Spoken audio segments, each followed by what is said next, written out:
할렐루야, 반갑습니다. 유튜브로 배우는 주제별 성경 24 강의를 맡게 된 김장규 목사입니다. 먼저 이 책에 대해서 특징을 간략하게 설명해 드리고 또 서론과 오리엔테이션 잠깐 하고 나서 그 다음에 우리 본문으로 들어가도록 하겠습니다. 먼저 이 머릿말에도 있듯이 이 책의 특징 세 가지가 있습니다.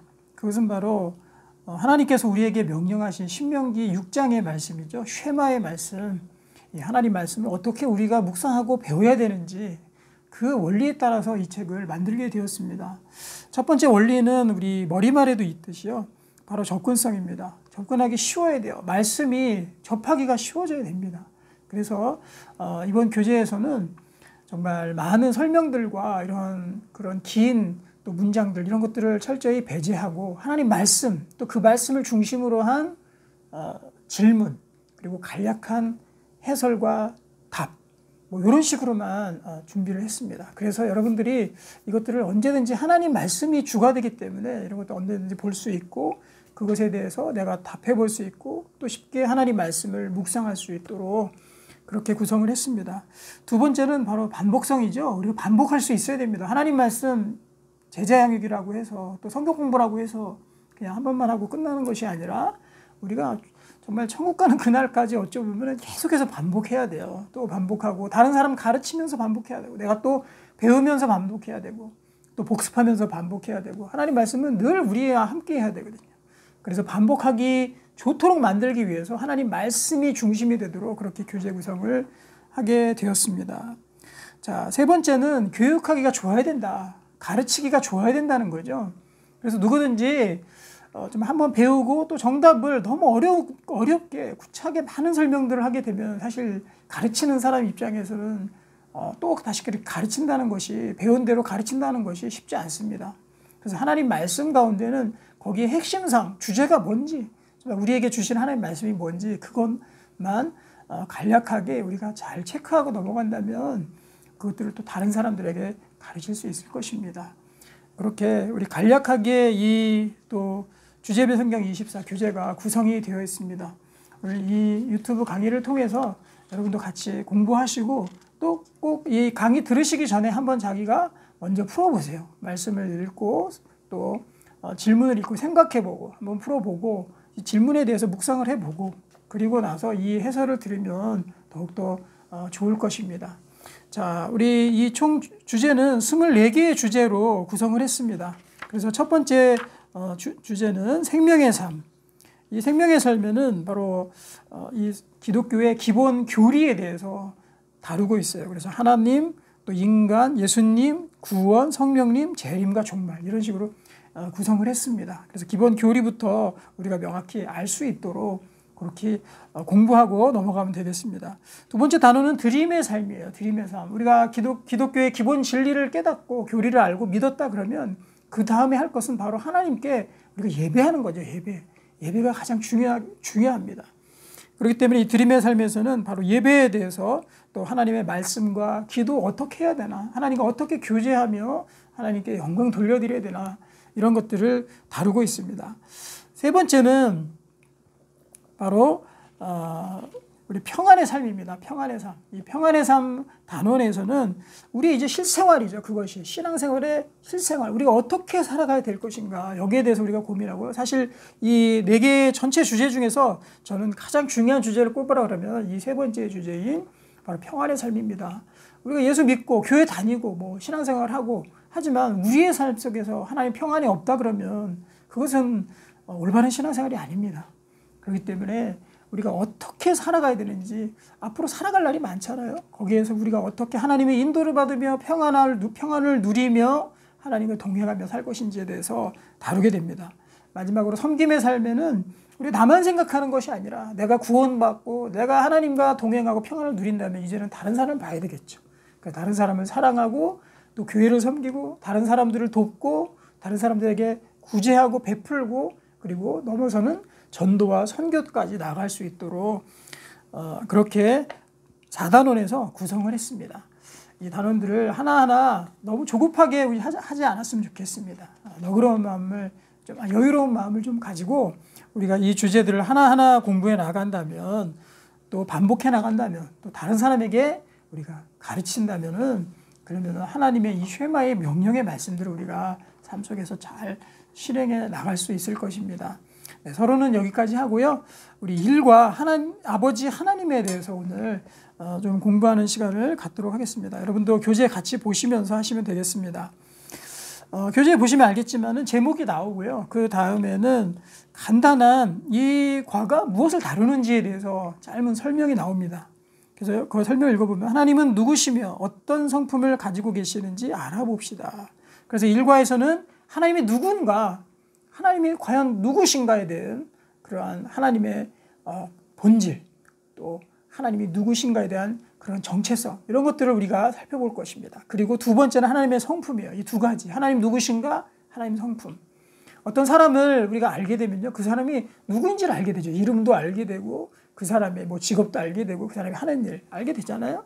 그 다음에 볼 것은 무엇입니까? 그 사람의 성품이죠. 그 사람이 어떤 성품을, 어떤 기질, 어떤 성격을 갖고 있는지 그것들을 보게 됩니다.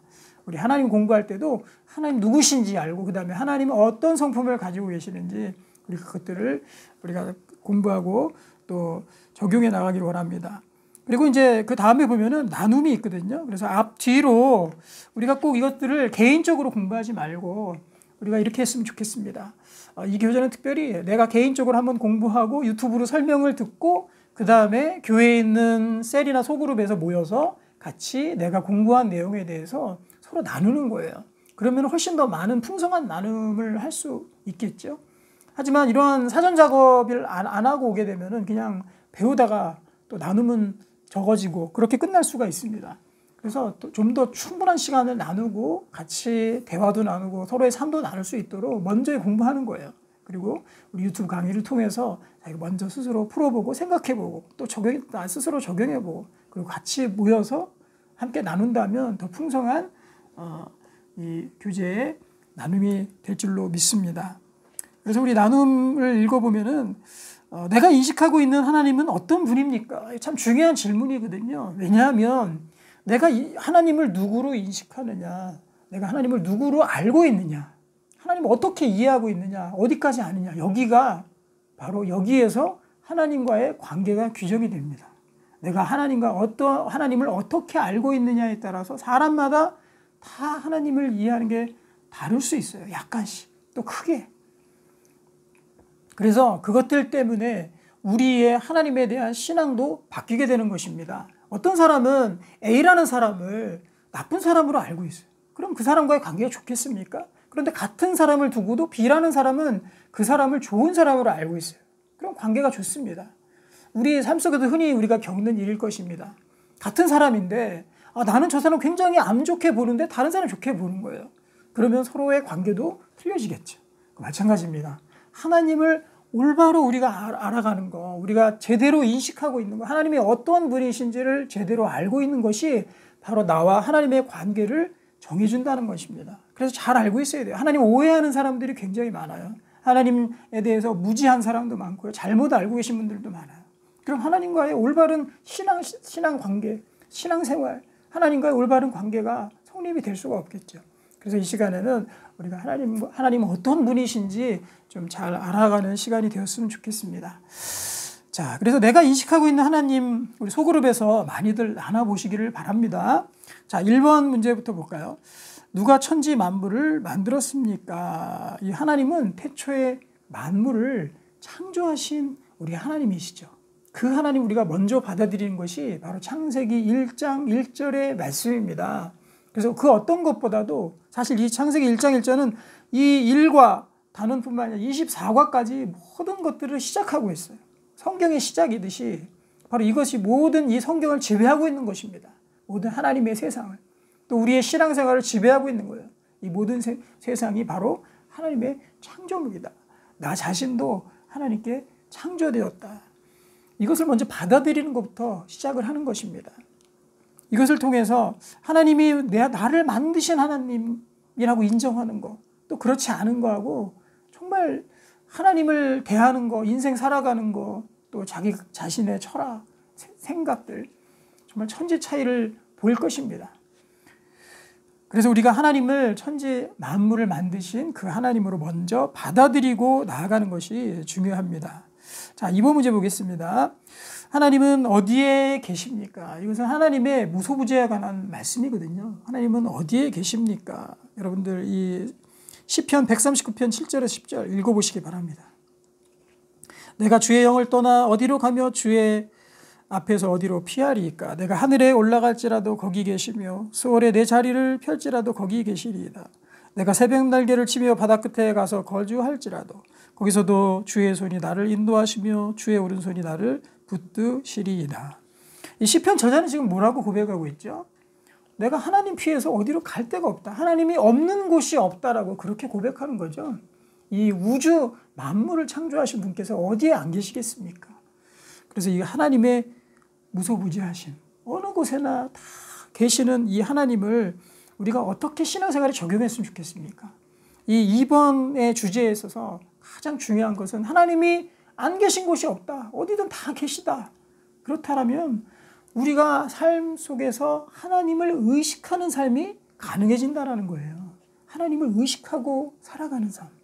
아, 여기에도 계시고 저기에도 계시고 내가 잘 때도 계시고 또 내가 깨어있을 때도 계시고 또 내가 어느 곳에 가 있을 때라도 하나님께서 그곳에 함께 거하신다. 그러면 그 사람은 아마도 하나님을 의식하는 삶을 살아갈 거예요. 성경에 나온 많은 성경의 그 신앙의 인물들이 공통적으로 보였던 그 특징 중에 하나는 무엇이냐면 바로 하나님을 의식하는 삶이었어요. 어디에도 계시는 그 하나님. 그렇다면 내가 하나님 의식하는 삶으로 살아가야 되겠죠. 여기에서는 없고 뭐 골방에 나만 있을 때는 하나님이 안 계시고 교회 가면 하나님 계시고 이런 것이 아니죠. 내가 그 어떤 곳을 가더라도 하나님이 거기에 계신다. 그 하나님으로 여러분들 인식하시기를 바랍니다. 자, 3번을 보게 되면은요. 하나님의 지혜와 지식에 대해서 다루고 있습니다. 여기 보면은 로마서 11장 33절에 깊도다 하나님의 지혜와 지식에 풍성하며 그의 판단은 헤아리지 못할 것이며 그의 길은 찾지 못할 것이로다. 여기서 가장 중요한 말씀은 무엇입니까? 바로 하나님의 지혜와 하나님의 그 판단과 하나님의 생각은 우리가 헤아릴 수가 없다는 거죠. 헤아릴 수 없다. 내가 판단할 수 없다. 예상할 수 없다. 어떤 분들은요. 하나님을 자기 생각대로 조종하는 사람이 있어요. 물론 하나님께서 조종당하는 분은 아니시지만 내가 그냥 내 생각대로 하는 거예요. 하나님께 기도하고 그다음 내 생각대로 하고. 그렇죠. 내가 어떤 결정 내릴 때 하나님께 묻고 하나님의 응답을 기다리는 것이 아니라 하나님께서 어떻게 인도하시는지 그걸 기다리는 것이 아니라 그냥 내 생각대로 해버리고. 하나님의 생각은 우리하고 비교가 되지 않습니다. 그리고 우리를 사랑하시죠. 그리고 하나님께서 우리를 최선의 길로 인도하시기를 원하십니다.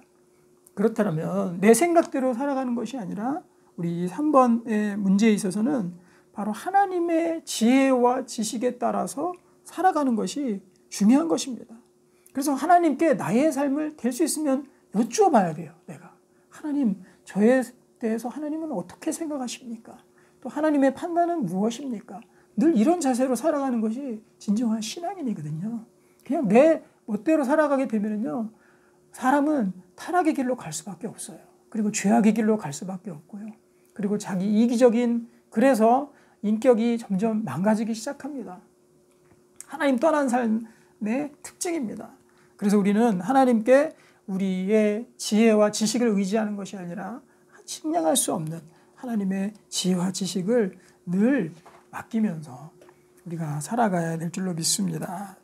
자, 4번 문제는 하나님은 언제부터 우리를 알고 계십니까? 이렇게 되어 있는데요. 이거는 하나님의 전지전능하심에 대한 내용입니다. 그래서 예레미야 1장 15절을 읽어보실까요? 여기 보면은 예레미야 선지자에게 하나님께서 내가 너를 모태에 짓기 전부터 너를 알고 있었다. 모르는 것이 없다. 너에 대한 모든 것들을 알고 있다라고 그렇게 말씀하시거든요. 그래서 이 문제에 있어서는 바로 하나님의 특별히 나에 대해서 하나님의 전지하심을 믿어야 됩니다. 하나님이 나의 모든 것들을 다 알고 계신다는 거죠. 우리 사실 내가 내 자신을 다 알고 있나요? 아는 부분도 있지만 내가 이런 줄 몰랐다 이렇게 고백할 때도 있거든요. 그리고 나 자신이 나를 힘들게 할 때도 있어요. 그리고 내 욕심이나 어떠한 내 중독성, 어떤 일에 대한 중독성을 보일 때 분명히 내가 파괴되고 있는데 내 자신이 내가 그걸 막을 수가 없는 거예요. 그렇죠. 어떤 나 자신에 대한 이중성이거든요. 나도 나 자신을 컨트롤하지 못하고 다 알지 못합니다. 그리고 내가 어디가 아픈지 어떻게 뭐 건강이 잘못됐는데 내 생각이 어떻게 잘못되어 가고 있는지 알지 못합니다. 하지만 하나님께서 하나님의 전지전능하심이 나에게 있어서만큼 이 세상 만물들을 다 알고 계시지만 나에 있어서만큼 하나님께서 모든 것들을 알고 계시다는 것을 우리가 인지하며 살기를 원합니다. 그것들을 모르고 사는 거하고 알고 사는 거 큰 차이 정도가 아닙니다. 이건 생명과 죽음의 차이인 거예요. 그 정도의 큰 차이의 삶입니다. 하나님 우리의 모든 것들을 알고 계신 하나님께 우리를 늘 의탁하면서 그렇게 살아가기를 원합니다. 자, 하나님의 이제 영원성에 대해서 이야기할 건데요. 5번 문제 보면은 하나님은 언제부터 언제까지 계시나. 시편 90편 2절 4절이죠. 영원부터 영원까지 주는 하나님이시니다. 이렇게 되어 있습니다. 그리고 천년이 밤의 한순간 같을 뿐이다. 하나님께는. 우리 천년 하면 얼마나 깁니까? 우리 상상할 수 없는 시간이잖아요. 하지만 하나님께는 이 천년이 밤의 하룻밤, 한순간과도 하룻밤도 아니에요. 밤의 한순간과도 같다라고 그렇게 성경에서 말씀하고 있거든요. 그래서 우리는 특별히 이 하나님에 대한 신앙을 논할 때요, 이 시간의 오류 속에 빠지는 경우가 굉장히 많아요. 하나님이 예수님이 재림하신다는데 왜 이렇게 안 오냐? 이런 생각할 수 있거든요. 그리고 사도 바울도 그런 생각을 했습니다. 그러면 이거는 하나님을 시간이라는 그 틀 안에다 가둬버리는 셈이 됩니다. 그래서 우리는 이 하나님께는 시간을 적용하면 안 돼요.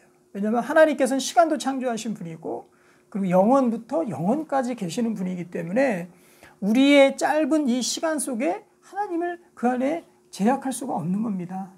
그래서 우리가 하나님은 너무 느리다, 답답하다, 내 인생이 계속 가고 있는데 하나님은 뭐 하시나 이렇게 생각할 때도 있어요. 하지만 하나님의 시간은 우리의 시간과 달라요.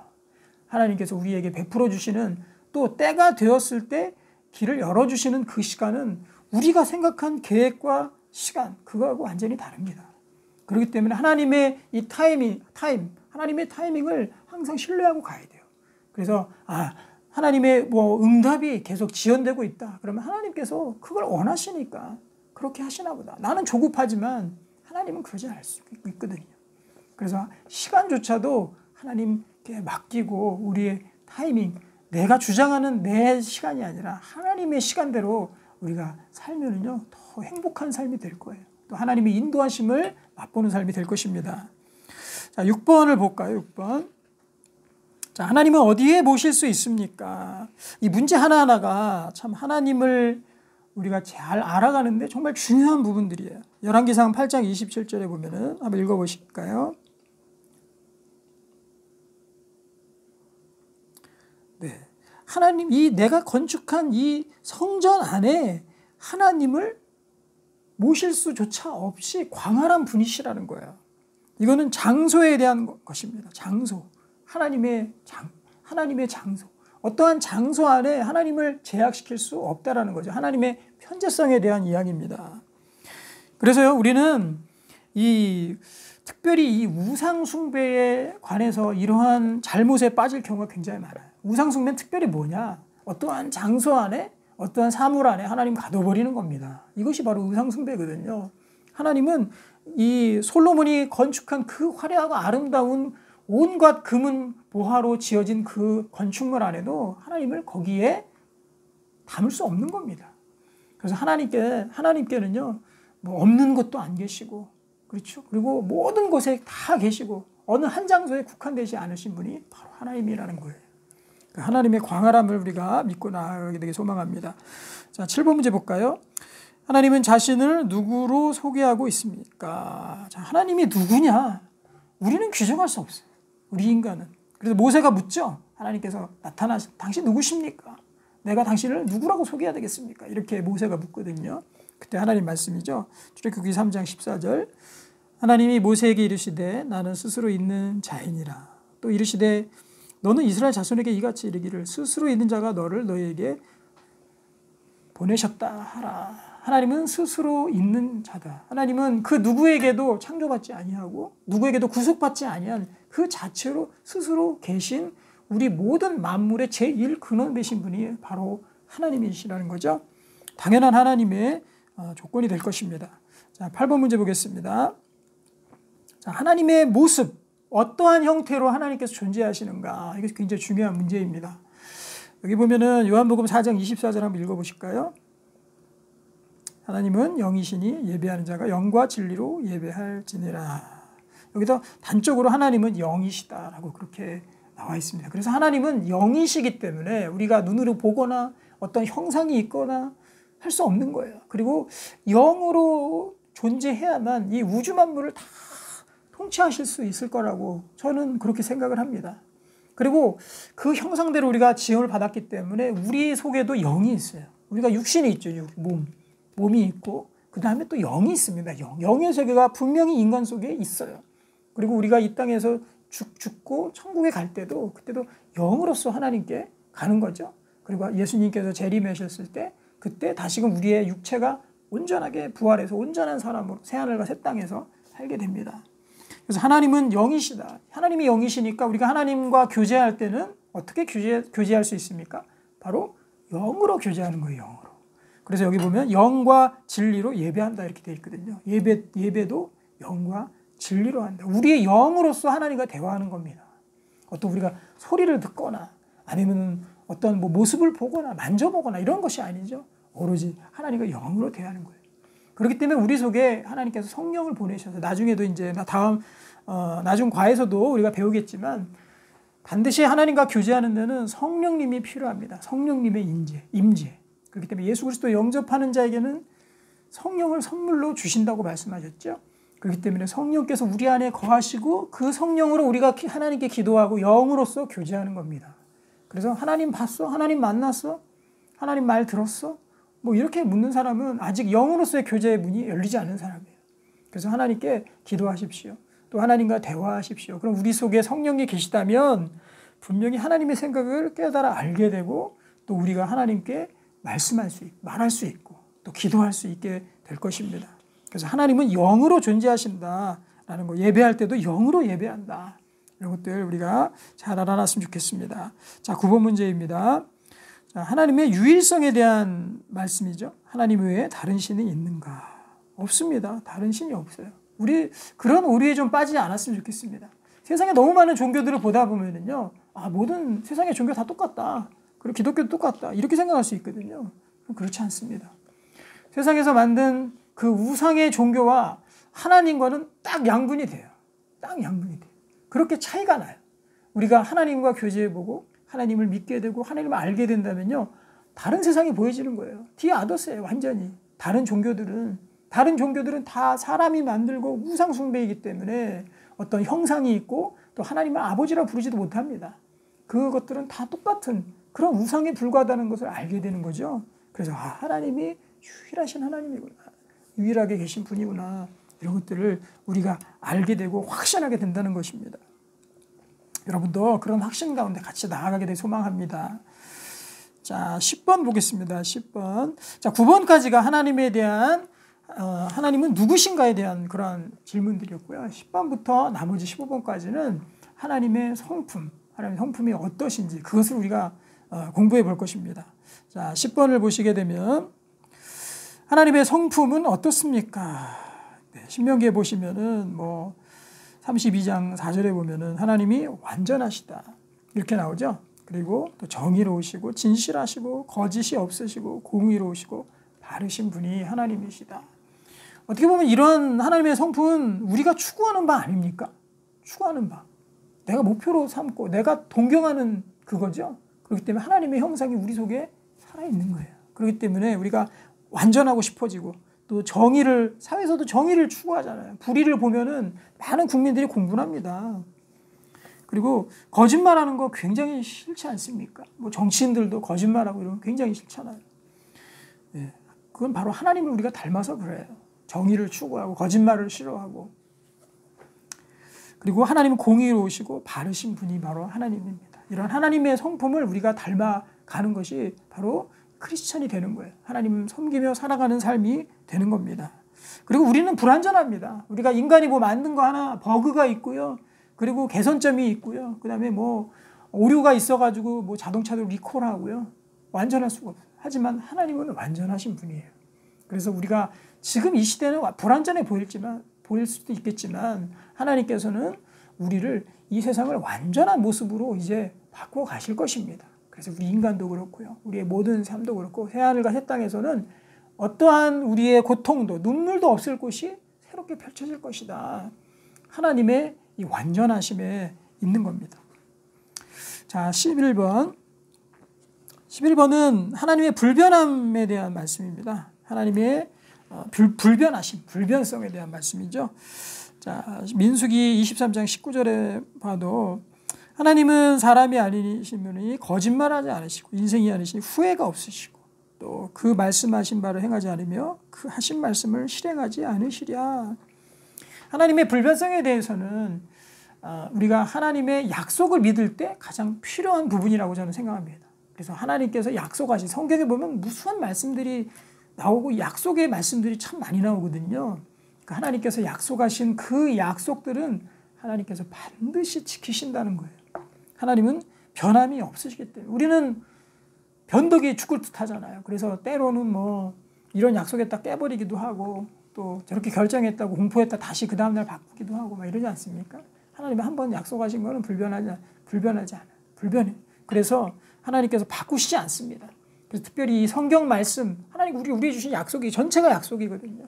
그래서 이 약속은 하나님의 불변성이 있기 때문에 꼭 우리 가운데 이루신다라는 그 확신을 가지고 우리가 나아가야 됩니다. 자, 12번. 우리는 왜 거룩해야 합니까? 이 거룩에 대한 뜻을 좀 보는 내용인데요. 거룩이라는 것이 무엇인가? 거룩이라는 것이 무엇인가? 만약에 이 어떤 더러운 곳에 다 뭐 이렇게 때를 묻히고 있다고 생각해 봅시다. 근데 그 가운데서 한 사람을 빼냈어요. 그래서 깨끗이 목욕을 시켜가지고 깨끗한 모습으로 구별했습니다. 이것이 바로 거룩이거든요. 그래서 우리가 더러움 속에 있는 것이 아니라 이 세상은 더럽습니다. 죄악이 있고 살인이 있고 슬픔이 있고 또 여러 가지 부정, 비리, 부패들이 너무나도 많은 더러운 곳이에요. 여기에서 우리가 끄집어내어서 이제는 하나님의 깨끗한 사람으로 아까 하나님의 성품 봤죠? 완전하시고 정의롭고 진실하시고 의롭고 바르신 하나님. 그런 모습으로 우리가 바꿔지는 거 이게 거룩이에요. 그래서 이제 우리가 거룩해지시기를 바랍니다. 이제 깨끗함을 입은 그런 백성들이 되기를 바랍니다. 자, 13번입니다. 지혜의 근본은 무엇입니까? 어떻게 해야 지혜로워집니까? 자, 지혜의 근본을 우리가 아는 것이 중요해요. 지혜의 근본. 잠언 9장 10절에 보면은 여호와를 경외하는 것이 지혜의 근본, 거룩하신 자를 아는 것이 명철이다. 이렇게 되어 있는데요. 우리가 만약에 정말 인류 명문대에 나오고 엘리트 코스 받고 정말 뭐 머리는 최고로 똑똑하고 재산도 많고 잘 산다고 한번 그런 사람이 있다고 생각해 봅시다. 그런데 그 사람이 왜 태어나고 왜 죽는지를 모르는 거예요. 그리고 병이 들어서 일찍 세상을 떠버렸습니다. 그리고 땅에 묻혀서 흙이 되었어요. 그럼 그 사람이 배웠던 그 똑똑함과 지식과 뭐 재정과 뭐 이런 모든 것들은 그냥 허무하게 다 없어져 버리잖아요. 그렇기 때문에 우리가 아무리 이 세상에서 똑똑한다 해도 하나님 모르면 그 지혜는 헛것이 되어버린다는 거죠. 그래서 하나님 안에서 그 지혜를 사용할 수 있어야 됩니다. 만약에 하나님을 배제한 상태에서 하나님 없는 상태에서 똑똑한 사람은요 아마도 남을 사랑하고 베풀고 뭐 이런 쪽보다는 자기 자신의 권력과 사리사욕 채우는데 자기의 그 지적인 능력을 사용할 수도 있습니다. 그런 거는 지혜라고 성경에서 부르지 않습니다. 그냥 세상에서 좀 똑똑할 뿐이지 지혜라고 부르지 않습니다. 지혜는 무엇이냐? 우리가 그냥 먼지로 돌아가지 않는 거. 바로 하나님 안에서 영생을 누리고 하나님 안에서 이 하나님의 성품을 따라서 거룩하게 되는 거. 그 안에서 똑똑해지고 지혜로워지는 것이 진정한 지혜라고 그렇게 말씀하는 거거든요. 그래서 우리가 하나님 안에서 지혜로워지는 우리의 모습들이 되어야 됩니다. 그래서 하나님을 알아가기 원합니다. 이것도 지금 하나님 알아가는 그런 과정이지 않습니까? 여러분 열심히 하나님의 말씀 공부하고요. 또 이 하나님의 성품뿐만 아니라 이 성경에 나오는 하나님의 여러 가지 속성들 이런 것들을 잘 공부하기를 바랍니다. 그래야지 우리가 그 안에서 우리의 지혜를 사용할 수 있어야 됩니다. 또 하나님께서 그런 사람에게 더욱더 지혜롭게 하십니다. 자, 14번은 사랑에 관한 내용이죠. 사랑. 하나님이 우리를 사랑하시는 사랑을 우리가 믿었노니 하나님은 사랑이시라. 라는 요한일서 4장 16절의 말씀. 사랑의 근본은 어디냐? 이것도 하나님께서 우리를 만드시고 창조하셨기 때문에 사랑의 근본 또한 하나님이십니다. 하나님을 알아야 참 사랑을 알게 되고 우리가 사랑하는 사람으로 바뀔 수가 있어요. 저는 나이가 들수록 저의 속에 있었던 그러한 다른 사람을 향한 사랑들이 점점 없어지는 것들을 보게 돼요. 다른 사람 봐도요. 특별히 하나님을 모르는 사람들은 그 정도가 더 심합니다. 하나님을 아는 저도 그런데 하나님을 모르는 경우에는 사랑 다 없어져요. 나중에는 점점 정말 그 사람이 점점 사납게 되고요. 그리고 자기 사용만 채워지게 되고 그런 모습으로 바뀌는 경우가 정말 안 그런 분도 계시지만 정말 많더라고요. 그래서 우리가 하나님께로 돌아가야 됩니다. 하나님을 알아야 되고 하나님과 다시 교제해야 됩니다. 그래야지만 우리가 우리의 속에 있는 사랑의 마음도 바뀌게 되는 거예요. 사랑하는 삶으로 우리가 바뀌게 됩니다. 그래서 하나님을 알아야 우리 속에서 진정한 사랑이 시작된다. 왜냐하면 하나님이 사랑이시기 때문에. 그래서 하나님은 사랑 그 자체이십니다. 그래서 하나님의 사랑이 바로 예수 그리스도의 십자가로 오셨고 또 하나님의 사랑이 우리를 계속해서 인도해 가십니다. 우리 그 사랑 가운데 우리가 거하게 되기 소망합니다. 자, 드디어 이제 마지막 문제까지 왔습니다. 1과의 마지막 15번. 하나님을 누구라 부를 수 있습니까? 우리가 처음 시작할 때 우리 신앙이 어떻게 규정이 된다고 했습니까? 하나님을 누구로 아느냐? 어떻게 아느냐? 하나님을 뭐라고 부르느냐? 거기에 따라서 우리의 신앙이 바뀐다고 그랬죠. 그러면 하나님을 우리가 가장 잘 명명하고 또 부를 수 있는 그 단어를 지금 보여주고 있습니다. 로마서 8장 15절이죠. 한번 읽어봅시다. 너희는 다시 무서워하는 종의 영을 받지 아니하고 양자의 영을 받았으므로 우리가 아빠 아버지라고 부르짖느니라. 여기에서 바로 하나님의 유일성과 세상에서의 그러한 우상 숭배의 여러 종교들의 우상이 여기서 바로 갈라지는 기점이 되는 거예요. 하나님을 아빠 아버지라고 부르는 종교는 기독교밖에 없습니다. 하나님밖에 없어요. 다른 것들은 다른 종교나 뭐 다른 우상들은요 다 그냥 신을 그냥 그저 달랠 뿐입니다. 신을 두려워해요. 하지만 하나님이 사랑이시고 하나님이 사랑이라는 것은 우리가 사랑을 추구하는 사람들이기 때문에 하나님의 형상이 우리 속에 있기 때문에 우리가 알 수 있는 거예요. 아, 내가 하나님께로부터 왔구나. 하나님이 사랑이시네. 내가 사랑을 추구하네. 내가 하나님께로부터 왔구나. 이렇게 알게 되는 거거든요. 그래서 하나님을 우리가 아빠, 아버지라고 부를 수 있습니다.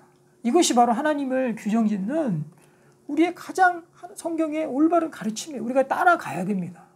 하나님을 그냥 무서워하는 존재로 또는 그냥 막연한 멀리 계신 우리의 말을 듣지 못하는 그런 멀리 계신 분으로 우리가 죽어서야만 만날 수 있는 그런 분으로 인식하는 게 아니에요. 아빠, 아버지라는 건 뭐냐? 세상의 종교들은 신들은 다 멀리 있습니다. 멀리. 어떻게 막 불러 여러 번 절해야 되고 여러 번 불러야지 신을 간신히 끌어들일 수 있어요. 신이 있지도 않죠. 그렇지만 우리 하나님 아버지는 바로 따뜻한 아빠 아버지처럼 우리 옆에 늘 계시는 분이 영으로서 우리와 함께 하시는 분이 바로 하나님 아버지입니다.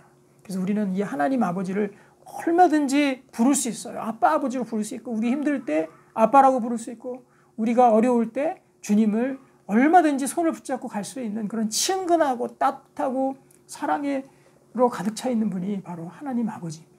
우리가 이 하나님 아버지를 우리의 정말 사랑하는 그 하나님으로 우리가 모시고 살아간다면요, 그때부터 신앙생활이 올바로 바로잡히게 될 거예요. 그래서 우리가 하나님을 늘 아버지로 부르고 우리의 삶 속에 늘 아버지 하면서 하나님 아버지, 아빠, 때로는 아빠. 예수님도 십자가 돌아가기 전에 아빠라고 기도하셨거든요. 아빠, 아버지 하면서 그렇게 자주 불렀으면 좋겠어요. 그래서 우리 이 사랑의 하나님을 우리 삶 속에 늘 모시고 우리 같이 살아가는 우리 귀한 성도님들 되시기를 바랍니다. 기도하고 마치겠습니다. 하나님 아버지, 우리 하나님 아버지를 정말 우리의 참 아버지로 모시고 살아갈 수 있도록 인도해 주시고 정말 하나님에게 있는 그 하나님의 성품, 귀하고 올바르고 바르시고 사랑이 많으신 그 성품도 우리가 닮아가는 우리의 참된 모습들이 될 수 있도록 주님께서 인도해 주시옵소서. 예수님의 이름으로 기도하옵나이다. 아멘. 네, 수고하셨습니다.